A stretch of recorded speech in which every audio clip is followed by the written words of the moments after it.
seat of a motorcycle with a child balanced on her lap. On every trip, she would long for London and promise herself she would not come again. She would tell herself that she was not a child any more. Some of her friends no longer went with their families on holiday. She could do the same. But perhaps it was her mother's anger that she feared. The hot, reckless words like sandpaper on skin. Or perhaps she was bewitched by the welcome that she received from her aunt and cousins. In England, her friends' lives were a smooth continuation of their parents', or so it seemed to her. When they made Valentine's cards at school, their mothers understood. When they dressed up for Halloween, their mothers helped. But Latifa would not understand. "You waste a good time at school making cards? Those silly people telling their children the presents come from Santa Claus. How will they learn to be grateful that their fathers and mothers get them nice things?" Latifa's words would stay in Nadia's mind, echoing, though she tried hard to push them away. She could see things in the normal way, the same way that her friends did, untainted by Latifa's judgments.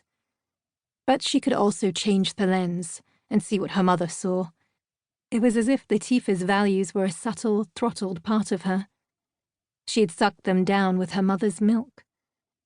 Her cousin, Khaled, was waiting to meet them, leaning against the iron railing that separated the emerging passengers from the car park. The Khaled of each and every summer, old enough to be intriguing, young enough to be her only Cairo friend. She aimed her trolley at him and began to walk faster. "It's so hot," she said to her mother, but Latifa, surging ahead, didn't hear. Although it was midnight, the airport was as busy as ever. Large tourist buses were parked in the open-air car park amidst the taxis that worked with meters and the posh limousines which charged higher rates.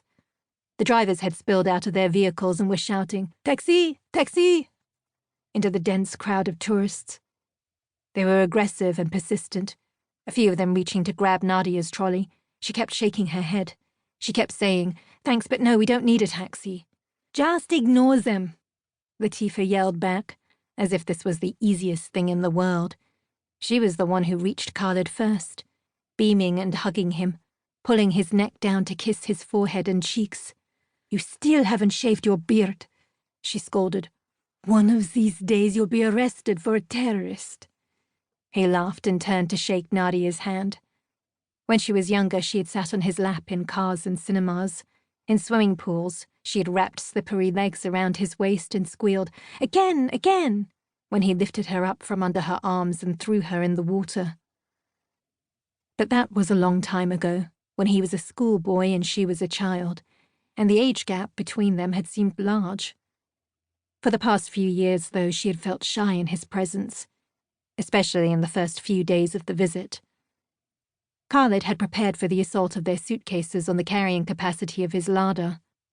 He had attached a metal frame to its roof, and Nadia imagined him doing that after finishing work in the pharmacy, in the midst of moving out of his room, packing some clothes and climbing the 3 flights of stairs to share a room with his sister's children. His sister, her husband, and their 3 children lived in a 2-bedroom flat in the same building. It would be his home for the coming months, while Nadia and Latifa occupied his room downstairs. Khaled's room and sleeping in his bed were part of the rituals of the summer. Latifa on a mattress on the floor, which she rolled up in the morning and put on top of the bed. Then Nadia, waking late to the din from the street below and the smell of cooking, making her way through the crowded, elaborate furniture towards her aunt's voice. Her Aunt Salwa absorbed everyone's news and concerns. She was like an octopus reaching out for all her relations, especially to Khaled's sister and her life in that more modern upstairs flat, her children's ailments. Even her husband's problems at work seeped and overflowed down the 3 flights of stairs and into Aunt Salwa's home. "What took you so long? You were almost the last passengers to come out." Khaled fastened a rope on top of the suitcases so they would not fall off. They were late because of a scene that had taken place in the customs hall, fingering their green Egyptian passports, lifting their suitcases off the trolley to test their weight. A lanky customs official told them to stand aside and open the suitcases for inspection. The weight of their bags had filled